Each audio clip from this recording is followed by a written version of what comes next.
One, two, three, four.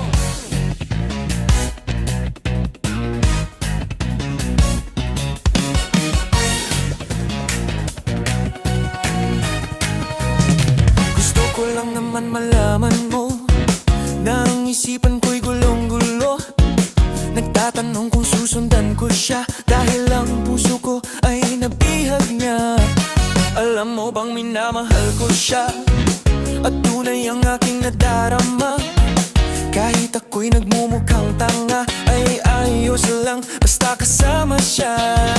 Kahit sabihin pa ng iba nababaliw akong talaga. Kahit mayroong ibang nagcha-cha-cha, nagrurumba, nagsasalsa, pwede bang sabihin nyo to sa kanya? Ang puso ko'y nahihirapan na. Ano pa bang pwede kong gawin?